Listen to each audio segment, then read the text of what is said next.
الرحيم. السلام عليكم ورحمة الله وبركاته. مركلة تاثيرتا ودنغا داوانايساي halkani waa telefishanka Rayo. Daawadayaal waa habeenimo Jimco soo galayso bisha Maarijna waa 5. Daawadayaal caaw waxa warka u diyaar ah anigoo Axmed Deeriye Ciiltira ah oo warka idin soo tabin doona. ugu horeyntii qodobada warka ugu doorka rol ee habeenkan caaw ah warkeenaad ku maqli daawan doontaan waxa kamid ah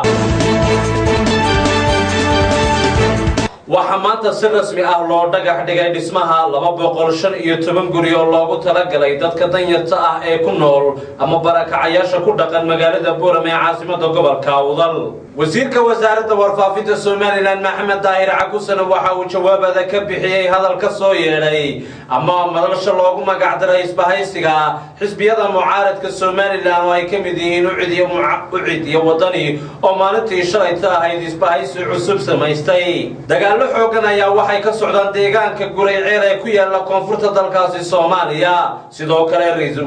kale wasiirka arrimaha dibadda Soomaaliya ayaa isaguna waxa uu kulan la qaatay mas'uuliyiin ka socda hay'adda UNHCR ee qaramada midoobay u qaabilsan arrimaha qaxootiga. sidoo kale daawadayaal warkeena waxaad ku maqli daawan doontaan qodobada dibadda waxa kamid ah dawladda Ciraaq ayaa dagaal xoogan ku qaaday magaalada Turkiga ee ay gacanta ku hayaan kooxda Daesh ama ISIS ay ka dagaalanta dalalka Suuriya iyo Ciraaq. daawadayaal qodobadaas iyo qodobo kale ayaad ku daawan doontaan. haatanna waxaad ku soo dhawaataan warkeena oo faahfaahsan.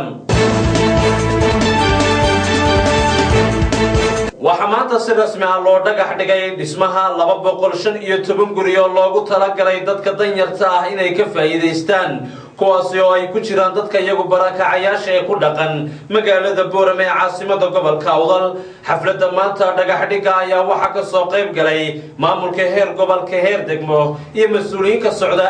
mas'uuliyiin ugu horeeya agaasimaha wasaaradda dibadejinta Soomaaliland. haddaba faahfaahinta warkaas iyo dhagax dhigaba waxa ka qayb galay halkan ay nooga soo jeedinaya wariyahayaga Cabdifataax Bashiir Khaliif Cabdifataax miye. waxaa maanta si wada jira oo dhagax dhigay maamulka heer gobol iyo heer degmo agaasimaha guud ee wasaaradda dibadejinta Soomaaliland isuduwaha wasaaradda dibadejinta gobolka Awdal in ka badan 215 guri oo ay dhisayso wadanka Japan. waxaana mashruucan gacanta ku haya hay'adda UN Habitat. sidoo kalena waxa dhismaha fulinaysa shirkadda dhismaha ee NCC. sibadan lagu dhagax dhigay ayaa waxa faale ka bixiyay maayirka degmada Boorame Saleebaan Xasan Xadi waxaana uu sheegay hawshan maanta dhagax dhigu uu horeeyay waa bilow imika hay'adda UN baa joogtaa in dhaqaale soo marayay injineerka la soo diray هي وساردي لاين منستريغا او احيد برنامجkan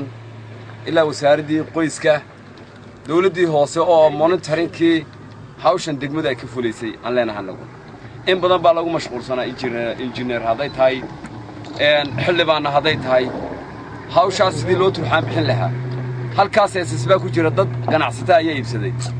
way ku tabaruceen waxayna kala hadii wanaaga loo yimi dhulkii aanu iibsanay qaybna waanu tabarucnay qaybna hala noo bedelo.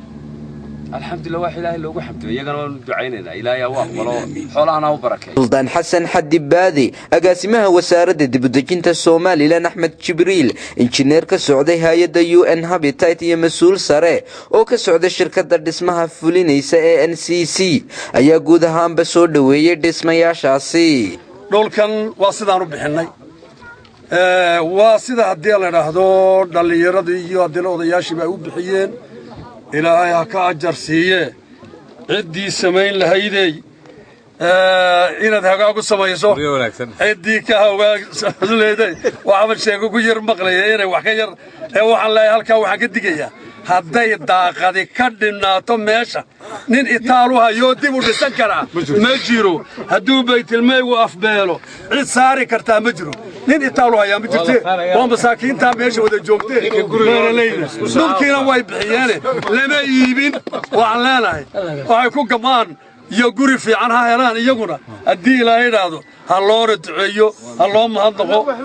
أنا واحد تردار مياه كمبنية شغالة قاطي اللي عند الدار مياه سومات كمبنية شغالة وقاطي واحد تردار مياه دي بورما يددك الشعب كأوذل دقيقة واحد نكسن بها لقيت المام قاطع مالتي دويد مركان فريني een ku wareejinayna madaxweynaha 350 guri runtii afkiisa kama odhan laakiin muudhahaan sida wax loo dhisay uu yara diidanaa Soomaad garan marka la inagu dayday inaad dhismo fiican dhistaan sidii laynoogu daran jiray laynoogu daydo oo laynaa guryaha boorma laga dhisay ma aragteen oo kamaniga la siilaynaa wax walba ayaa inagu dardaarmayna waayo waxaa noo qorshaysan in bishan March la bilaabo marka bishan March waxaa contractorka u taala inuu diyaar garow qalab dhisma laga rabaa oo mashruuca lagu dhiso inuu soo diyaariyo qalabka bisha gudaheega work plan baa noo yaala aanu doonaynay inaan mashruuca ku dhamayno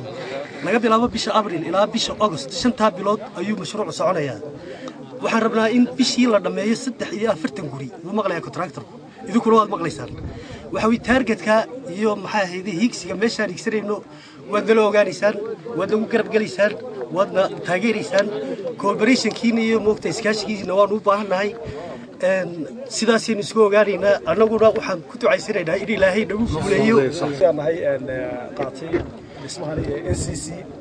kulliba dhismayaal hore oo badan ma ka soo fudnaa gobolka ay ka mid yihiin wadooyin iyo dhismayaal kale oo aad mashaariic badan ma ka fudnaa tayo wanaagsanna waa laga bartay runtii waxaanu ballan qaadanaa insha Allah taala oo noo jooga injineerka hay'aduna kulli oo taaka ya reer Boorama dadka aan wax u baranayo dadka wax u qabanayna waa gobolka yagi dad meel kale ka yimid horta may inaanu sideeda wax ugu qabanno insha Allah taala ayaynu ballan ku qaadanaa aad iyo aad badbaadsantiin ugu dambeyntii ayaa waxaa ka hadlay barasaabka gobolka Awdal Maxamuud Cali Saleebaan Ramaax waxa uu sheegay in aad loogu baahnaa oo baahi badan dabooli doonaan waayo waan ognahay baahida halka ka jirta inay ka badan tahay intan inay ka badan tahay kullay dalabka hore ee la qoray iyo ka dambeeyay ka dabageynayba waxaan rajaynaynaa in isna uu ilaahay inoo fuliyo runtii wasaaradda aad iyo aad baan ugu mahadnaqayaa muddadii ay xilka hayeen oo aad iyo aad dadaal badan ay sameeyeen oo wasiirka hore ee imika laga bedelay iyo agaasimaha imika joogaba runtii aad rag dadaal badan ahaayeen anigoo ceelgaabanaya intay u soo heleen kala socda ay waddanka u wada dadaalayeen runtii dadaalkoodii ayuu ku yimi waana waxqabadkii xukuumadda sida agaasimuhu inooga dhawaajiyey waxaan rajaynaynaa mashruucan inuu si fudud inoogu hirgalo insha Allah taala furitaankiisana uu inagala soo qayb galo madaxweynaha jamhuuriyadda Soomaaliland Axmed Maxamed Maxamuud Siinaayo isku soo wada duubo waa markii ugu horeysay ee magaalada Boorama laga hirgeliyo dhismayntaasi leegtan iyo waqti kala duwan oo ay soo mareen gobolka Awdal iyo dawladihii kala dambeeyay ee Soomaaliland waxaase laga dhursugayaa waqtiga ay soo dhamaan doonaan dhismaha guryaha cusub ee ku soo kordhaya magaalada Boorama ee caasimadda gobolka Awdal waa Cabdifataax Bashiir Cabdifataaxmiye telefishinka madaxa bannaan ee Raaya TV Boorama wasiirka wasaaradda warfaafinta Soomaaliland ayaa jawaabada ka bixiyay hadallo ka soo yeeray xisbiyada mucaaradka Soomaaliland oo maalintii shalayta ahayd ku dhawaaqay madasha isbahaysiga xisbiyada mucaaradka Soomaaliland sidoo kale waxa uu ka hadlay iscasilaadda dhawaan wasiiro ka tirsan xukuumadda haatan talada haysta ee xisbiga kulmiye oo ay kamid ahaayeen wasiirkii wasaaradda warshadaha iyo wasiir Cabdicasiis Maxamed Samaale oo isagu iska casilay xilkii wasaaradda waxbarashada faafahinta warkaasi waatan wariyahayaga nimco oo warkaasi inoo haysa wasiirka wasaaradda warfaafinta dhaqanka iyo wacyigelinta mudane Cabdilaahi Daahir Cukuse oo warfaafinta kula hadlay magaalada Hargeysa ayaa ka jawaabay hadalka xisbiyada mucaaradku waqtiga ay qarsoomi doonto doorashadu waxa kale Mr. Cukuse oo ka hadlay mas'uuliyiin ka tirsan xukuumadda oo dhawaan iska casilay xilalkay dawladda ka hayeen waxa wasiirku yiri xisbiyada mucaaradka waxaan leeyahay inuu soo jeedinayna war mas'uuliyadda qaranka u haysan xukuumaduna mas'uuliyadda qaranka u haysan golayaasha sharci dejintuna mas'uuliyadda qaranka u hayaan qof kasta oo muwaadin oo dalkan iyo dadkan danaynaya ama u dhashayna mas'uuliyadda ka saaran ilaalinta nabadgelyada ilaalinta midnimada qarankan iyo ilaalinta mustaqbalka qarankan yeelanayo jiritaanka dawladnimada Soomaaliland oo tacab badan inaga jirana wax erayo iyo dheeldheela iyo wax qof iska yiri ama fiirsasho la'aan ku dhacaysa ma noqonayso waxaan aad uga nahay oo aan aad uga xumahay in ay yidhaahdaan dalkeenna waxaa ku soo socotaa maalin uu dawlad la'aanayo. waxayna qabto maaha, wax ummadda qabto maaha, wax kuwa sidaa yidhi nafahooda qabtana maaha. cidnaba ma qabato. ilaahay inaguma keeno. dalkeennan waynu joognaa maalin maaha daqiiqadna dawlad la'aanayo. daqiiqadna dawlad la'aanayo. daqiiqadu ekaan mayna kuwa aynu jaarka nahay. ilaahayna inagama yeelo. dalkeennu wuxuu leeyahay golayaasha qaranka ee xukuumadda, guurtida, wakiilada oo ku fadhiya kalsoonidii shacabka ku fadhiya. waxaynu leenahay ummad dhan oo dhaqanka inooga shaqaysa. waxaynu leenahay culimo, waxaynu leenahay aqoon-yahan, waxaynu leenahay shabaabkii dhallinyaradii mustaqbalkaa ilaashanaysay.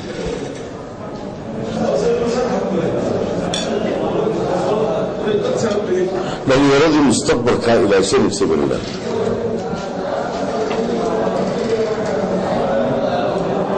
waxaan idin leeyahay anigu qof ahaan iyo dawlad ahaanba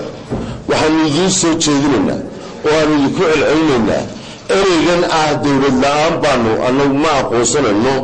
ama waanu aqoonsannahay iyo wixii la mid ahi inaguma sama, afkiina kuma sama, cidnabana kuma wanaagsanaa. xukuumadda somalilan aqoonsiga waxay uga baahan tahay beesha caalamka. jamhuuriyadda somalilanna aqoonsiga waxay uga baahan tahay beesha caalamka. shacbiga somalilan wuu aqoonsan yahay xukuumaddiisa iyo dawladdiisaba. aqoonsigeedu wax qof saacad ku xidhnaanaya ma noqonayo iyo kooxnaba. wuxuu ku xidhnaa shacbiga. shacbigii way u codeeyeen. raggaa saaxiib baanu ahayn, rag waaweynna way ahaayeen. cabdicasiis samaale wasiir muhiima buu ahaa, saaxiib baanu ahayn. wasiirkii maaliyaddu ahaa. waa asaasayaashii kulmiye.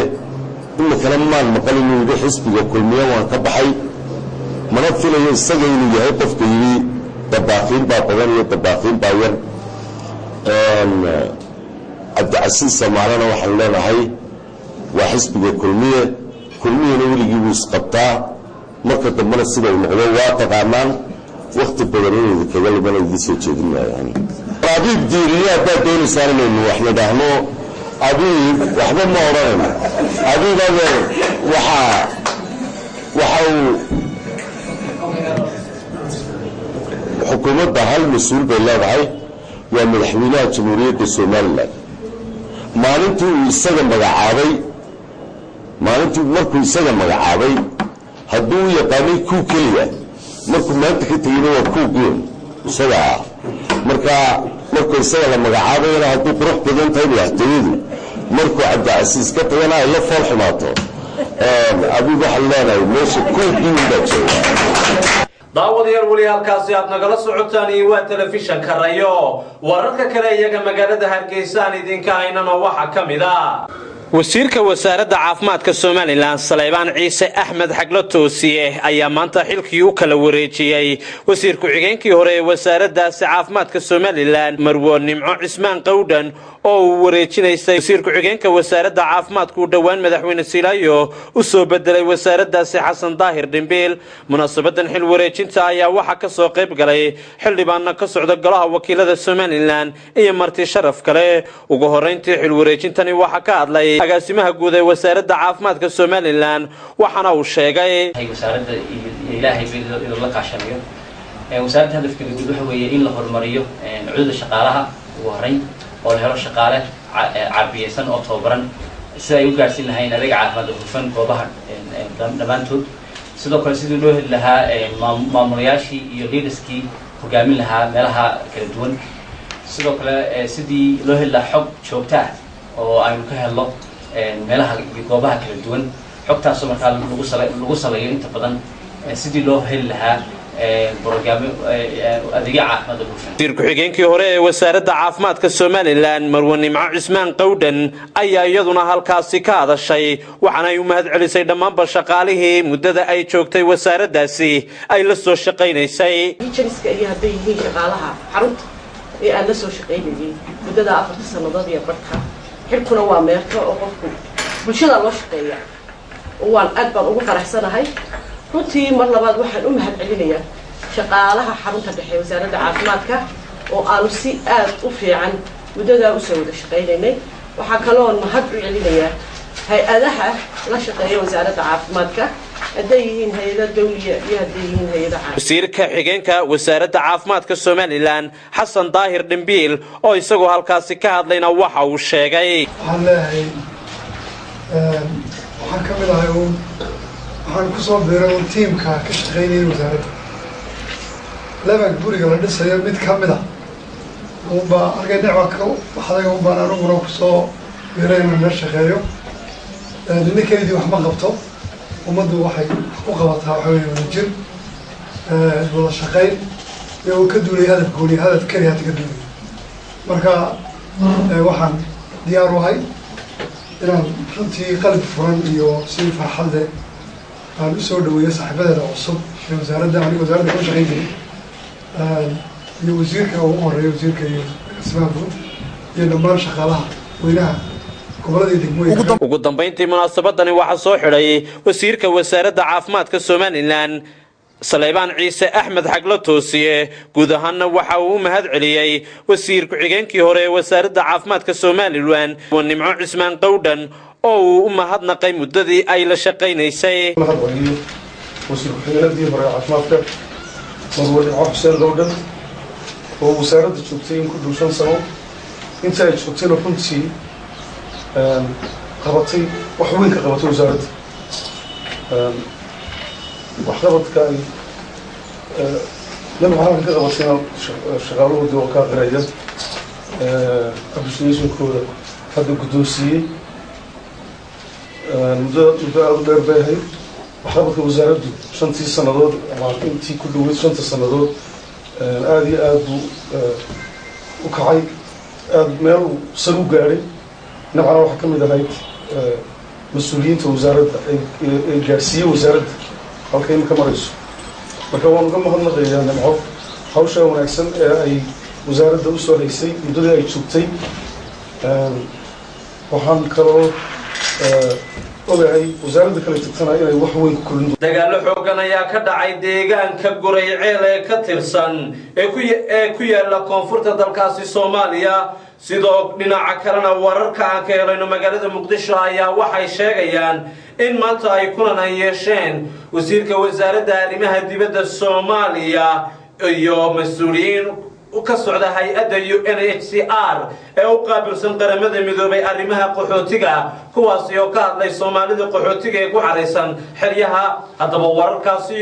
waxay noo diyaarisay halkan ay nooga soo jeedinayso wariyahayaga Umar Khayr Cabdilaahi wararka ka imanaya gobolada Galgaduud ayaa la sheegayaa in ay meel fiican marayaan wada hadal laga lahaa sidii xal looga gaari lahaa xaaladda colaadeed ee ka dhex taagan deegaankaasi Guriceel wada hadaladan ayaa la filayaa in ay ka soo bixeen go'aano ay ku heshiiyeen dhinacyada dagaalka u dhaxeeyo ee dawladda iyo kooxda Ahlusunna wal Jamaaca waxaana dhexdhexaadintan waday wasiirka gaashaandhigga ee dawladda federaalka Soomaaliya General Cabduqaadir Cali Diini oo maalmahan ku sugnaa magaalooyinka Dhuusamareeb iyo Guriceel dagaaladan ayaa ka dhacay Guriceel oo sababay dhimasho iyo dhaawac iyadoo qoysas badan ay ku qasbeen inay ka qaxaan guryahooda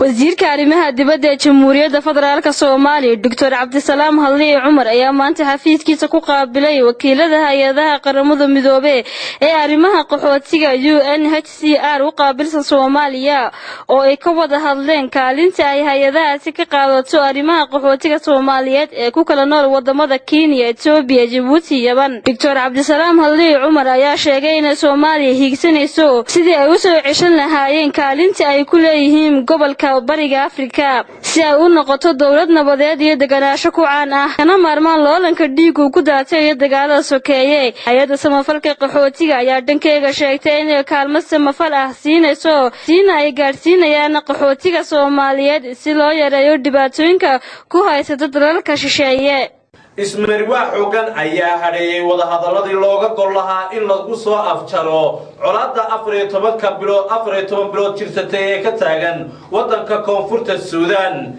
haddaba faahfaahinta wararkaas waxaa inoo hayaa wariyahayaga Hoori Axmed Hoori kala burburay dadaaladii iyo wadahadaladii urur goboleedka IGAD uu ka waday dib u nabadaynta wadankaasi South Sudan ismaruwa ayaa hadheeyay wadahadaladii looga gol lahaa in lagu soo afjaro colaadda 14 bilood jirsatay ee ka taagan wadanka South Sudan madaxweyne Salva Kiir hogaamiyaha fallaagada Riek Machar ayaa ku guuldareystay inay heshiis ka gaaraan sidii ay awoodda u qaybsan lahaayeen iyadoo saacado yar ay ka harsan yihiin waqtigii ay kama dambaysta ee loo qabtay inay heshiis ku gaaraan wax ku oola waqtiga kama dambaysta ayaa waxa uu qabtay urur goboleedka IGAD oo iyagu dhexdhexaadinayay labada dhinac ee ku dagaalamaya wadanka South Sudan maalintii Salaasadii ee la soo dhaafay golaha ammaanka qaramada midoobay ayaa meel mariyay qorshe lagu cunaqabataynayo ama cunaqabatayn lagu saarayo shakhsiyaadka looga shakiyo inay soo taagayaan hanaanka nabadda ee wadanka South Sudan wadankaasi South Sudan ayaa isagu noqday tan iyo markii uu dunida ku soo biiray wadanka ugu colaadda badan leh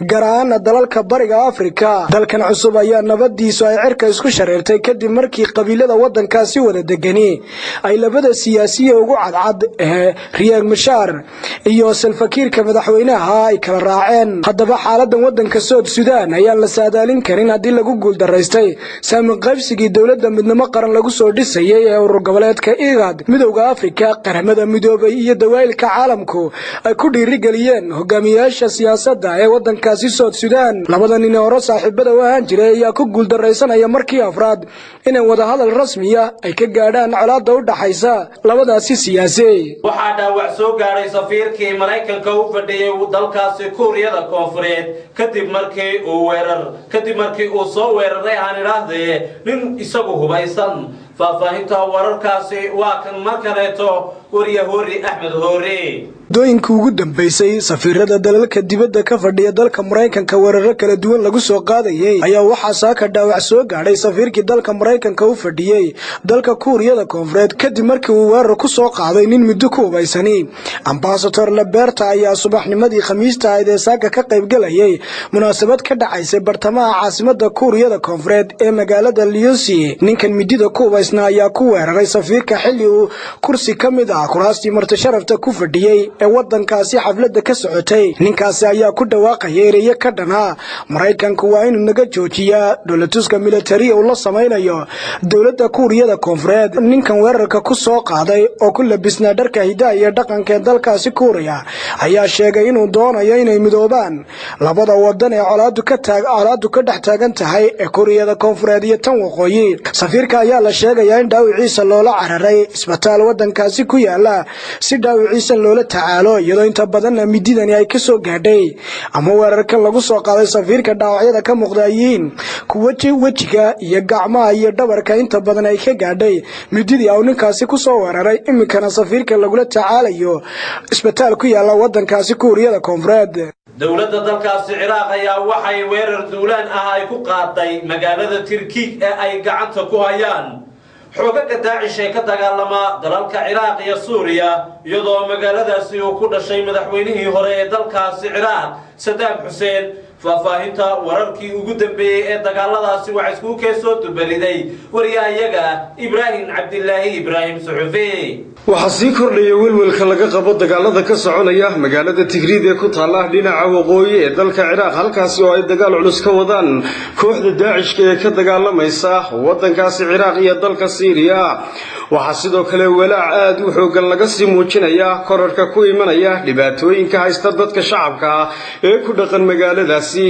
qaramada midoobay ayaa maanta halkaasi isku dayaysa inay soo gaarsiiso kolonyo gaadiid ah oo gargaar degdeg ah u sida dadka rayidka ah ee halkaasi ku dhaqan dawladda Mareykanka ayaa waxa ay ka digtay in milisiyaadkani ay tacadiye kala duwan oo ka dhan ah xuquuqda aadamaha ku sameeyaan dadka sunniga ah ee halkaasi ku dhaqan xoogagga Shiicada iyo dawladda Ciraaq ayaa waxa ay hore dagaalo culus ula soo galeen dhinaca magaaladani kooxdaasi iyadoo weeraradani loogu talagalay in dib loogu soo celiyo gacan ku haynta dhinaca dawladda ee magaaladaasi Tigriir kaasi oo imanaya kadib maalmo yaroon markii dagaal noocan oo kale ah ay dawladdu ka riday magaalada Mosul oo ahayd tani labaad ee ugu weyn dalka geesta kalena dagaalka ay kula jiraan kooxda Daesh xulafada ka socota dhinaca galbeedka ee hogaaminaya dalka Mareykanka ayaa weli waxa cadaadis ba'an saaraya kooxahaasi Daeshka inaanay horumar sidaas u sii ballaaran ka sameeynin dagaalada ay halkaasi ka wadaan daawadayaal wali halkaasi aad nagala socotaan waa telefishanka Rayo xilitabinteena wareed ee habeenkan caawa ah qodobka warka ugu dambeeyaan idinku hayana waxa uu yahay waaxda cadaaladda Mareykanka ayaa waxa ay sheegtay inayna go'aan ayna ka gaari karin dacwad loo haystay nin sargaal ah oo isagu dilay dil toogasho ah ku dilay nin dhalinyaro ah oo ku nool magaalada Ferguson ee gobolka Minnesota faafahinta warkaasi markaleeto waa kan hori waaxda cadaaladda dalkaasi Mareykanka ayaa go'aan ku gaadhay inayna wax dacwada ku soo ogi doonin sargaal boolis oo cadaan ah oo toogasho ku dilay nin daayaroomadow ah isagoon hubaysnayn gaar ahaan ninkan oo ku noolaa magaalada Ferguson ee gobolka Minnesota ayaa sanadkii la soo dhaafay oo ku dilay sargaal boolis oo cadaan ah toogashadan Michelle Brown ayaa waxa ka dhashay mudaharaadyo rabshado wata oo ka dhacay magaalooyinka Ferguson iyo sidoo kale dibadbaxyo ka dhacay meelo badan oo dalka Mareykanka ka mid baaritaankan ay waaxda cadaaladdu ayaa wuxuu muujinayaa inayna wax been ah oo ka hadlay oo ka sareeya inay jirin inuu sargaalkani rasaasta ku furay ninkani dhalinyarada isagoo noloshiisa u baqaya hase yeeshee waxay sheegtay waaxda cadaaladda ee laanta booliiska ee Ferguson ay ku kacday eex iyo midabta koor iyo in awood xabdhaaf loo adeegsanayo dadka madowga iyagu ku nool magaaladaasi xirilaaliyaha guud ee dalkaasi Mareykanka ayaa arrintaasi ka hadlay isagoo sheegay inay cadaalad darro tahay in xuquuqda la isgaramariyo daawadayaal war wixii dalka iyo dibadda naga soo gaaray habeenkan caawa qodobkaasi ayaa u dambeeyay guud ahaan habeenkan caawa waxa warka idinla socodsiinaya anigoo Axmed Deriya Ciltira sidoo kale xagga farsamada waxay noo joogeen jirnay Rabla Maxamed Cawaale guud ahaan waxa warka habeenkan caawa idin soo saaray Cabdi Fataax Maxamed Cabdilaahi Cabdi Fataax Aydax anigoo Axmed Deriya Ciltira oo idinla socodsiinayay dhammaan waa bahda Rayo TV oo idin leh sidaas iyo amaana Allah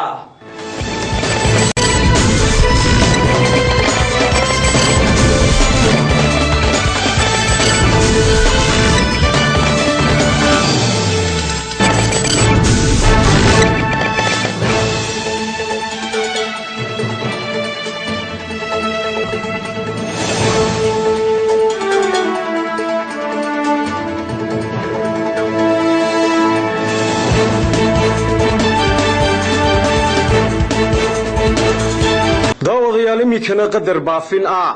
Aba Cismaan Maxamed oo hadda ku sugan magaalada Boorama kana yimiday gobolka waqooyi bari ee dalka Kenya waxa uu baafinayaa Mahdi Cismaan Maxamed iyo hooyo Shoon Yuusuf Guutaale waxa uu leeyahay waxa igu wardambeysay sanadkii 1988 markaasi oo wixii ka dambeysay la igu sheegay inay ku nool yihiin magaalada Boorama ee xarunta gobolka Awdal haddaba haddii ay jirto cid garanaysa Mahdi Cismaan Maxamed iyo hooyo Shoon Yuusuf Guutaale fadlan warkiisa ha loogu soo hagaajiyo xafiiska dhexe ee xarunta Rayo TV